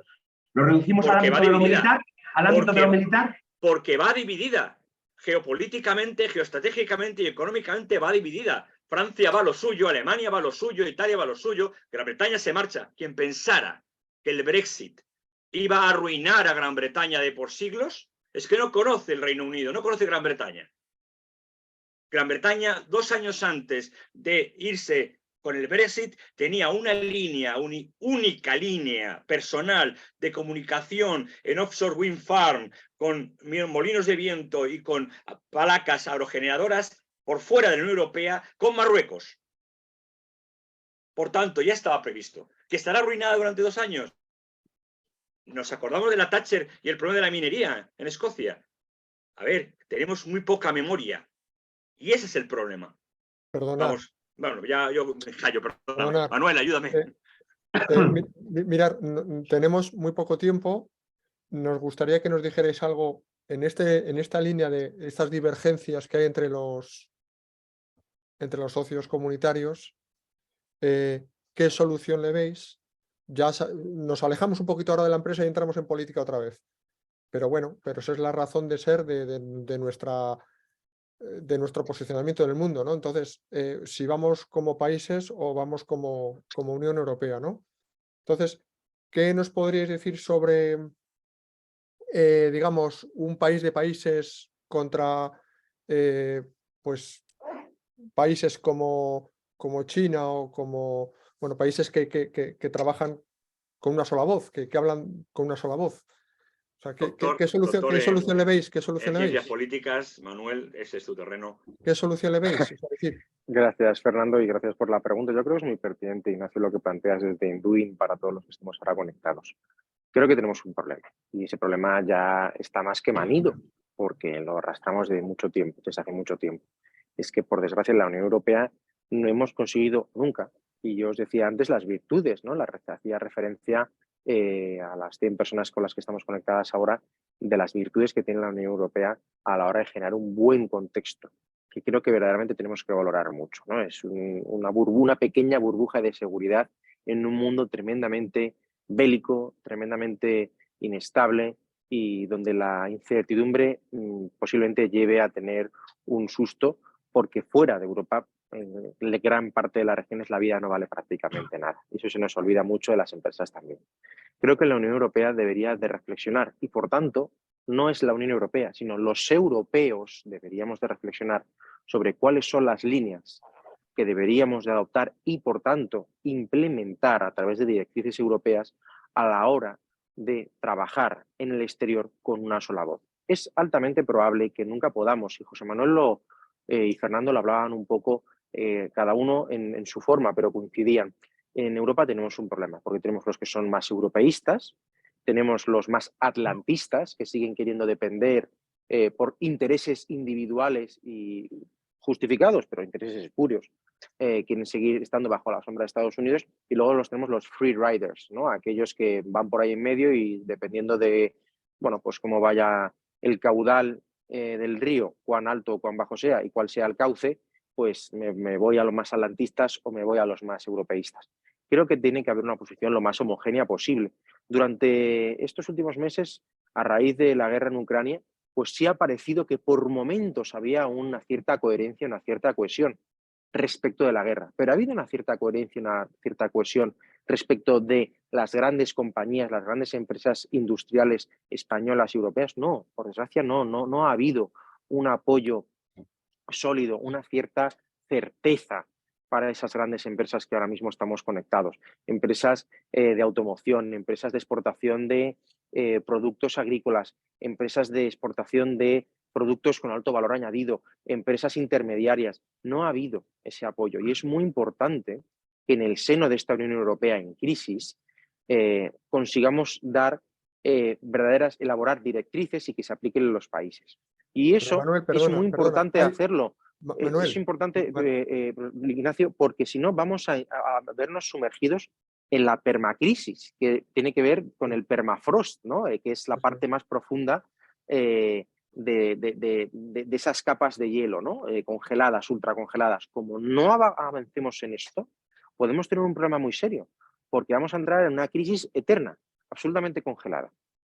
Sí, sí.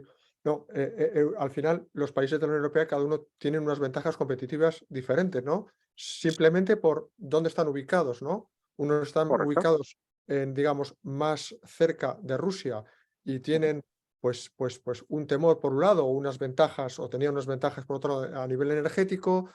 Nosotros estamos en el sur. Hay un país como Alemania que es el primer socio tecnológico de China, con lo cual es muy difícil dar una solución global porque unos ganan y otros pierden. Y luego, pues no tenemos ejército, con lo cual seguiremos siendo atlantistas por lo que nos lleva. O sea, si no tenemos ejército, no tenemos autoprotección, no tenemos nuestra propia protección, tendremos que ser sumisos de alguna... Bueno, pero no la tenemos, Ignacio, porque no hemos querido plantearla. La Unión Europea empezó con la CECA, la Comunidad Europea del Carbón y del Acero, eso luego fue creciendo y es lo que estamos a día de hoy en 2023. No tiene nada que ver con lo que fue al principio, ¿no? Hay que seguir avanzando en la Unión Europea, pero eso no simplemente es hablando en un webinar. Hay que exigirlo y hay que trabajar Sí. con ello. Y hay que hacer lobby. El lobby en Bruselas es muy importante. Las grandes empresas españolas tienen que asociarse y presentarse en Bruselas y presionar para eso. Y presionar no es hacer chantaje, es plantear sobre el terreno las exigencias reales que hay sobre el terreno. Y yo ahí sí entiendo lo que tú dices, que cada uno tiene su situación geográfica, pero discrepo con una parte del análisis. El vecindario es el mismo. El sur de África es el que es, la zona del Magreb es la que es, la zona del Magreb es la que es, la zona de Asia es la que es. Y el deshielo del Ártico es el que es y nos va a afectar a todos por igual, porque somos la vieja Europa. Entonces, no queramos ser localistas, tengamos una visión más local, es decir, que fusionemos lo global con lo local. El deshielo del Ártico nos va a proveer de una serie de materias primas tremendamente interesantes, pero que van a afectar mucho al cambio climático, pero tenemos que actuar como la Unión Europea para poder extraer beneficios que luego se repartan, por decirlo de alguna manera, ¿no? Yo creo que no cabe otra, es decir, si no, insisto, estamos condenados al abismo, no veo otra. Estoy de acuerdo plenamente. Ahí yo creo que ahí tenemos un ejemplo en Europa que aparentemente está funcionando bien. Hemos cedido la soberanía en la política monetaria, una parte Por crítica. ejemplo. Prácticamente estamos a punto, lo que pasa es que se está haciendo indirectamente y esto a mí me parece algo que es importante poner un poco de manifiesto, que hay una cierta, de la política fiscal prácticamente ya a día de hoy es casi también una política monetaria porque se financian los gobiernos a través de nuevas emisiones de deuda. Tenemos un ejemplo de algo que ha funcionado. ¿Dónde está el problema? En mi visión, no con la profundidad que vosotros lo podéis analizar, pero el problema que veo es cómo somos capaces de ir cediendo soberanía, y ceder soberanía va vinculado a presupuestos y va vinculado a implicaciones en cuanto a lo que es el tejido social de cada país. ¿Cómo se concilian esos intereses por otras vías si hemos sido capaces de hacerlo en un aspecto? ¿Cuáles son los pasos para el otro? Y ni siquiera lo hemos perfeccionado del todo. Yo creo que el mundo, o sea, cuando hablamos mucho de regular, Europa, yo no sé cuánto, en términos comparados con otros países del mundo, ese es un nivel de regulación, pero estoy convencido de que está hiperregulado. Es decir, que la regulación en sí no es el elemento. La vocación y la pretensión, efectivamente, de compartir riesgos, y ahora lo veremos otra vez ahora cuando llegue el momento de volver a restablecer el pacto fiscal, y esto a España nos afecta de una forma yo creo que singular, cuando haya que restablecer ese pacto fiscal y haya que volver otra vez a reequilibrar las cuentas públicas, eso forma parte, como digo, del club. Tú no puedes estar en ese club pretendiendo los beneficios y no pagar esa cuota, ¿verdad? Pero yo creo que desde ese punto de vista Europa ha demostrado que ha sido capaz de alinearse, que ha sido capaz de ceder y parece que ese puede ser el ejemplo a seguir. Lo único que hay que dotar luego esos mecanismos de los recursos para que ese sistema de compartir funcione.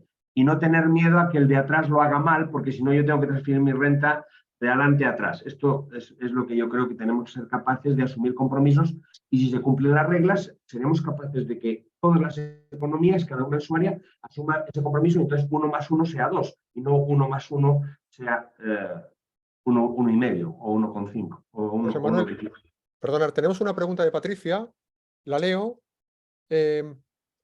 os la hace a los tres.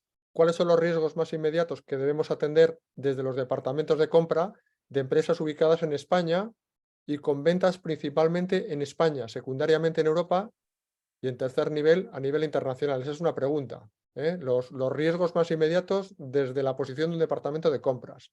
Y la segunda es en qué debemos poner el foco en el corto plazo para asegurar los suministros de nuestras empresas, que como ya habéis dicho, queremos tener crecimientos sostenidos. Bueno, pues visión a corto y visión desde la empresa, desde el departamento de compras. Ahí está el economista, pero yo, más que crecimiento sostenido, hablaría de crecimiento sostenible. Sostenible, porque no se puede tener un crecimiento sostenido al infinito como Buzz Lightyear, ¿no? Al infinito y más allá. No, eso no puede ser. Y luego, evidentemente, el departamento de compras tiene que tener aliados y conocimiento rápido de los indicadores que hacen cambios en el proceso de aprovisionamiento. Id a IKEA y comprar vasos de IKEA y mirar el culo del vaso. Y veréis que en muchas variantes del IKEA pone Made in Rusia. Sencillo. Alianzas con proveedores seguras, con inteligencia, seguridad y capacidades de respuesta de logística suficientemente flexibles. Ha habido un momento cuando estalló este problema de la típica ecuación donde el mundo hemos ido a ocuparnos más en el Q por P, que es al final lo que da los euros. Nos hemos preocupado mucho más del P que de la Q porque dábamos por segura la Q. Y entendíamos que la P jugaba en un mercado que además ha venido jugando siempre a nuestro favor. Y ya lo digo como área de compras. ¿Qué es lo que ocurre ahora? Que resulta que la P es incierta y casi es vital para ti asegurarte la cantidad, más que el precio. Y estás dispuesto a asumir variaciones de precio que eran inimaginables hace no demasiado tiempo. Entonces, ¿esto qué supone para ti? Supone, primero, que efectivamente hay un elemento que es controlar esa Q. ¿Ha habido diálogo con aquel lugar donde te aprovisionas o no ha habido diálogo? ¿Sabes exactamente en qué situación está o no sabes exactamente en qué situación está? ¿Qué es tu relación de tamaño con él? ¿Eres un pequeño que va a un gran almacenista o eres un pequeño que va a un gran, o eres una compañía más grande que va realmente a un productor? ¿Quién es el que tienes enfrente? ¿Con qué reglas juega el de enfrente? ¿Cómo te puedes alinear con el de enfrente? Es decir, en esa especie un poco de convertir este mundo pyme en una especie de mundo de tribus, donde, bueno, pues yo me entiendo con los míos próximos, pero veo enemigos en todos los demás. En ese proceso, el compartir conocimiento con el que está por delante de mí o por detrás de mí en la cadena, creo que eso es crítico. Hay que entender para poder saber y poder negociar con ellos y saber qué es lo que puede venir. Ellos pueden ser una magnífica fuente de información para ti. Y si no son fuente de información para ti, suma conocimiento con otros como tú, entonces seréis capaces de obtener información de ese más grande, que puede ser transparente o no. Eso por una parte en relación a qué hacer respecto al aprovisionamiento. Que va a haber volatilidad de precios, esto es indudable. En este mundo que estamos hablando cambiante, donde a lo mejor el crecimiento ha de ser sostenible, pero es que realmente las economías vienen exigidas de crecer, por desgracia, Fernando. ¿Por qué? Porque si no, no pueden pagar la deuda. Y entonces tenemos un problema muy serio. Y esto es lo que tenemos que ser capaces de abordar en un horizonte de los próximos 10, 15 años. Yo no voy a invitar a nadie a leer a Nouriel Roubini, pero si a alguien le apetece, léalo y que vea un poco un reflejo de qué tipo de elementos, como elementos de riesgo, están ahí en ese horizonte. Pero sin tener que llegar a Roubini, basta sencillamente ver cómo crece la deuda pública o privada, me da igual, pero fundamentalmente en estos momentos de origen público, y cómo, por ejemplo, Estados Unidos está en una situación en estos momentos donde no tiene capacidad para nuevo endeudamiento y depende de una lucha política. Lo que eso puede desencadenar, pues es una situación de reacción muy violenta en los mercados, con una trascendencia económica que va más allá de que la bolsa caiga durante 2 meses, es mucho más trascendente. Entonces, yo creo que es bueno, y me he ido de lo más básico a lo más alto, pero realmente se necesita llevar a cabo un poco un proceso de transferencia de conocimiento donde la integración entre las partes que jugamos en el mismo mercado tenga que intentar ser mayor, donde no haya tanto celo de esa transferencia de información. Y yo creo que en ese sentido hay clústeres que están haciendo esto relativamente bien. Yo siempre pongo como ejemplo el mundo cooperativo. El mundo cooperativo vasco, que es extraordinariamente singular, es un mundo donde el conocimiento fluye con mucha rapidez de unas compañías a otras. Creo que ejemplos de este tipo, articulados a través de otros mecanismos sociales, tienen que jugar un papel también a la hora de defendernos de un sistema que hoy por hoy nosotros tenemos el problema de que las entidades de las empresas españolas de tamaño son de tamaño muy pequeño. Bueno, pues tenemos que buscar alternativas para poder encontrar un tamaño mayor. A ver, José Manuel, dos frases. Una, todo lo que has dicho no es lo que en los manuales de logística se llama la integración de la cadena de valor, el supply chain management. Teóricamente está en los libros, teóricamente toda empresa debe ser capaz de hacer esa integración.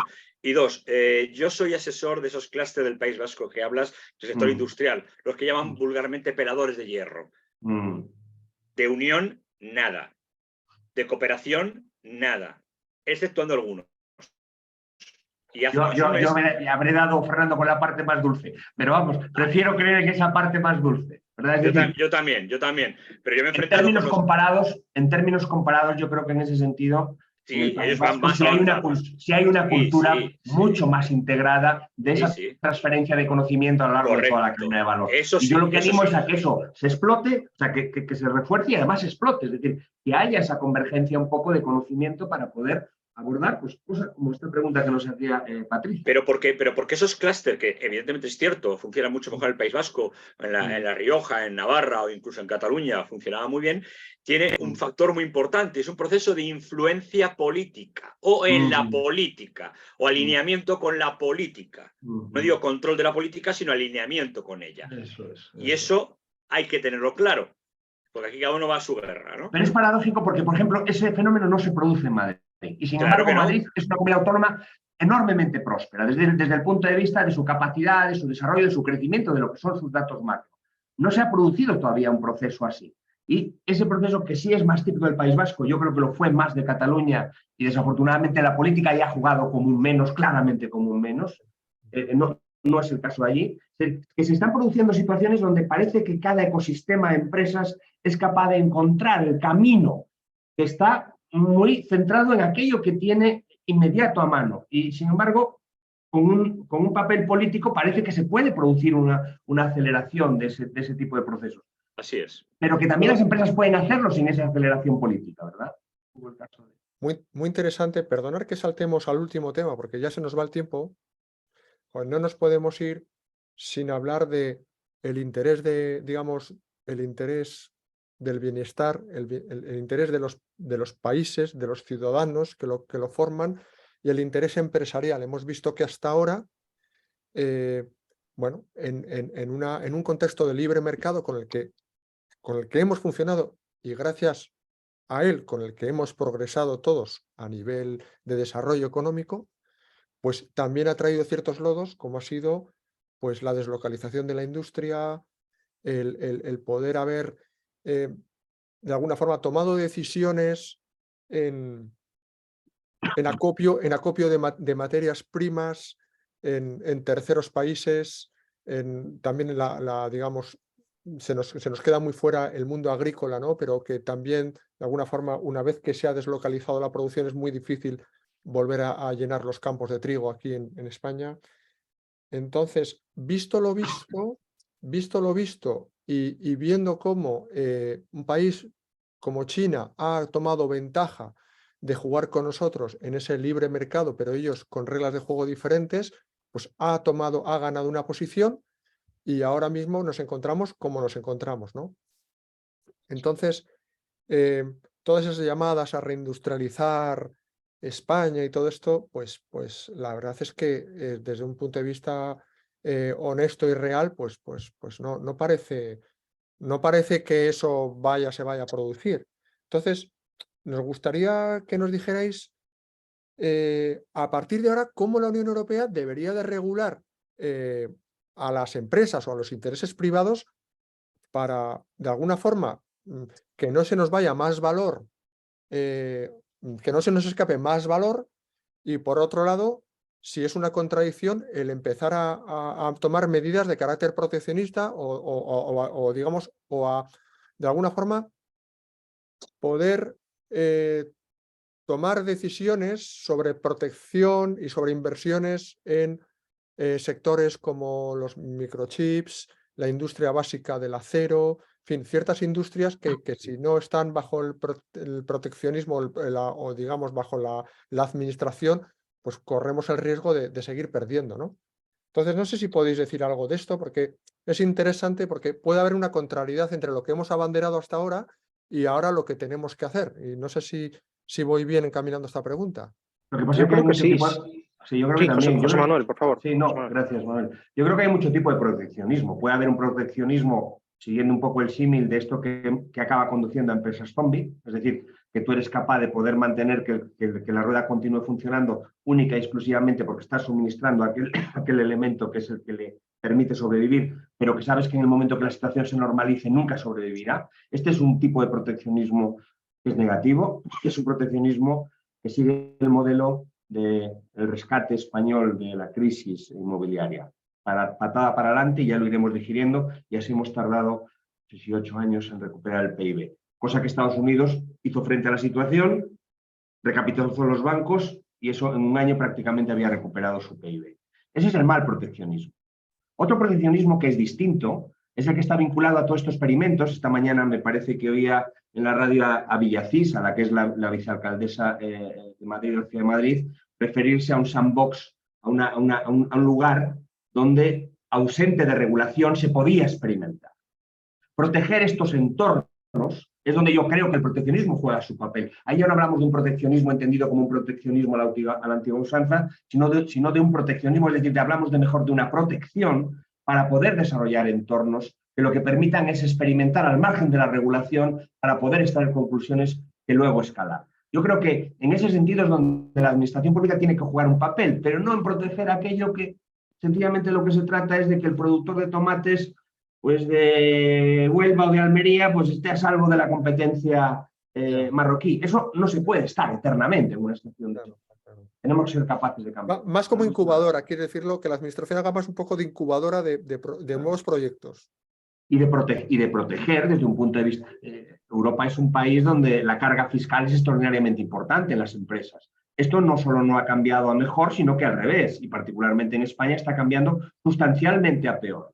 Luego estamos en el ejercicio si pagamos o no los impuestos justos, los que nos permiten obtener o no el estado del bienestar, y vuelvo otra vez al contrato social, que es en el que empecé. Yo creo que hay una sociedad tan plural, tan rica y tan compleja que efectivamente da lugar a que podamos tener opiniones de tipo diverso. Pero yo creo que el papel de la administración pública, desde luego, no es salvar compañías o proteger compañías de la competencia exterior. Claro. Eso es como una cuerda, tiene un recorrido el tamaño de la cuerda, pero no resuelve nada, no es un pilar de tipo alguno.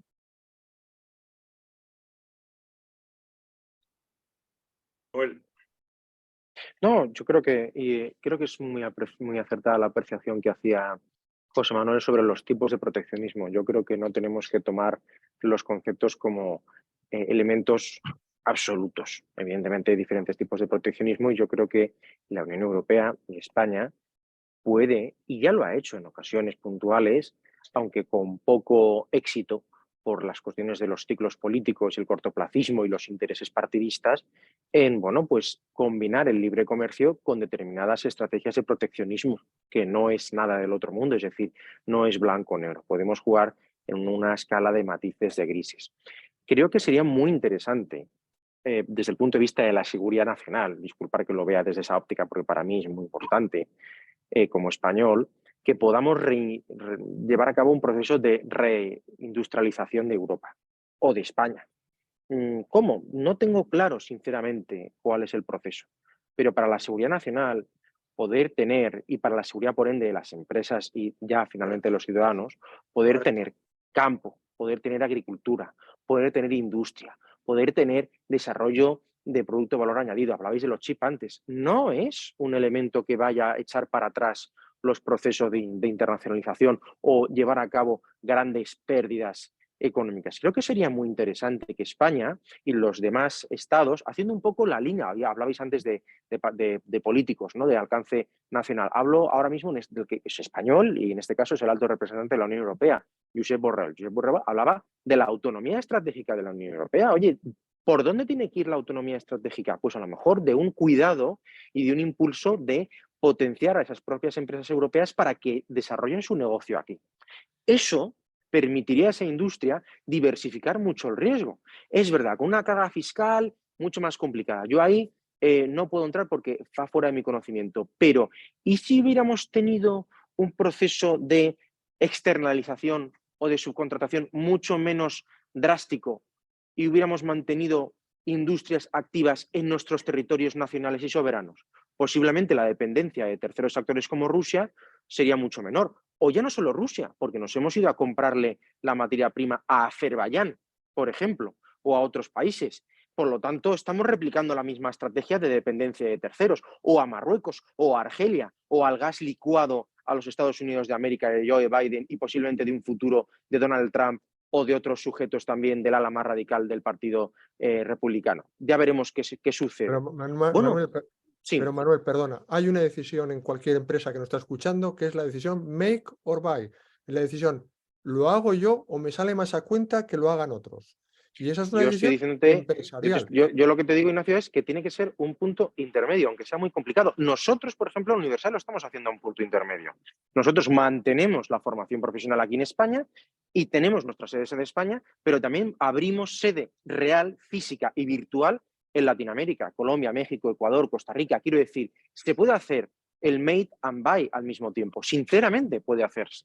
Bueno, Evidentemente requiere de una estrategia a largo plazo, requiere de un compromiso, pero puede hacerse.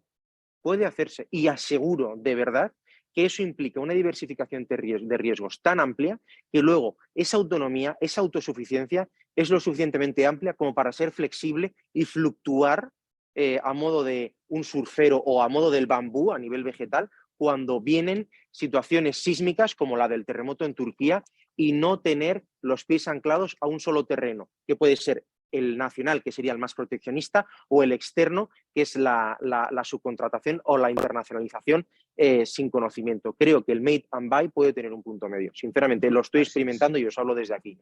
Hablo con conocimiento de causa. ¿Os parece que cerréis cada Totalmente. uno con un comentario? Porque ya nos hemos pasado 10 minutos y la gente tendrá que trabajar. Vale. Eh, Menos de 10 minutos, un minuto. vale. Totalmente de acuerdo con lo que ha dicho Manuel. El problema es la estrategia, el problema no es las capacidades, el problema es pensar, meditar y hacer una estrategia a medio y largo plazo. El problema que ha dicho claramente es que es un problema de falta de coherencia y falta de cohesión institucional, privada y pública, me da igual, a la hora de enfrentarse a esos problemas. Si no hay una formación, y no estoy insultando a las empresas, por favor, si no hay una formación y una capacitación y una confianza en visiones estratégicas, y si la política, los políticos, no tienen esa visión estratégica, fracasaremos. Solo con, en este caso, visión estratégica, planificación, diversificación de riesgos, análisis de inteligencia y, por tanto, análisis comercial, análisis financiero y análisis de verdad logístico, solo podremos volver a ser competitivos al nivel que, por ejemplo, Francia está intentando volver a ser, o al nivel que Alemania ha perdido, y al nivel que los países nórdicos están teniendo. Y esa es la única manera. No se puede hacer de otra manera más que como lo ha dicho Manuel. Es así. Podemos pensar en utopías, eso es así. La realidad supera la ficción. Muchas gracias, Fernando. Bueno, yo si quieres dejar cerrar luego, Manuel, yo lo que me gustaría acabar cerrando, para acabar, sencillamente hacer una pequeña reflexión. Primero, hasta qué punto realmente lo que nos ocurre es una cuestión casual o es una consecuencia. Y yo claramente creo que no es una casualidad, es consecuencia de algo. Segundo, no sé si estamos haciendo un buen diagnóstico de lo que ocurre. Esto yo creo que hay que asegurarnos de hacer un buen diagnóstico. Y tercero, no sé si tenemos las herramientas o no, una vez que tengamos el diagnóstico, no sé si realmente tenemos herramientas para poder tratar las consecuencias de ese diagnóstico. Es posible que el diagnóstico que sale nos haga ver que no tenemos las herramientas, entonces preferimos mutar de diagnóstico para que aplicando unas herramientas que sí que las tenemos disponibles para poder tratar el problema. Yo creo que estamos en un momento donde hay que tomar conciencia. Creo que lo que tenemos no es producto de ninguna casualidad, de que haya coincidido el virus con la guerra, no es producto de la casualidad, es producto de que se está produciendo una situación de cambio importante y esa situación yo creo que nos lleva a que todos, aunque solo sea el que compra en España y vende en España, ni siquiera ese puede esconderse. Eso es un poco lo que con lo que me gustaría concluir. Muchas gracias, José Manuel. Y por Bueno, último, yo Manuel, poco más puedo aportar a las reflexiones que hemos ido haciendo durante este seminario. Yo creo que dar las gracias a Induin, darte las gracias a ti, Ignacio, por hacer lo posible. Creo que no deberíamos ponernos límites a la imaginación. Y cuando digo la imaginación es a la creatividad racional, a la creatividad basada en el análisis, en matrices. Hay muchos más matices más allá del DAFO, de las debilidades, amenazas, fortalezas y oportunidades. Hay tremendas matrices.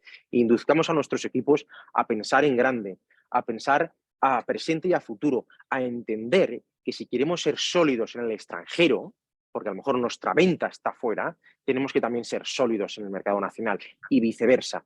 No restringamos nuestras capacidades de escucha.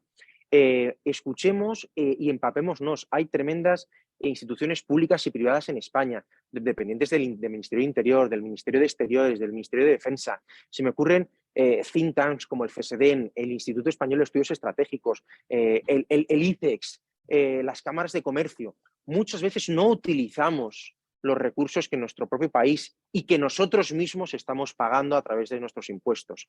Y hagamos también un ejercicio colectivo. No tengamos miedo a repartir la tarta o el pastel con otro competidor. No intentemos apostar por monopolios, intentemos trabajar en clúster, intentemos trabajar en grupo y si vamos a llevar a cabo un proceso de trabajo en el extranjero, ya no solo con un buen socio local, bien referenciado, bien chequeado, bien analizado previamente, trabajemos de forma conjunta. Y por supuesto, no perdamos el interés en verdaderamente invertir en las capacidades que nosotros necesitamos y cuidado con aquello de subarrendar, por ejemplo, las grandes compañías, en las grandes empresas, por ejemplo, un poco de las Big Four, las Big Five, ¿no?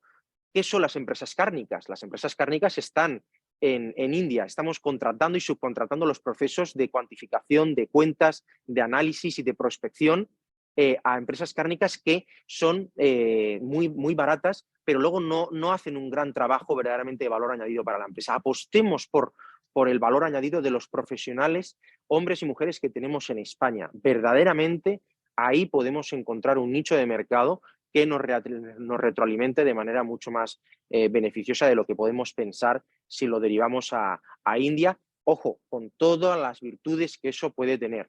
Pero verdaderamente apostemos por el mercado nacional y desde ahí salgamos hacia afuera.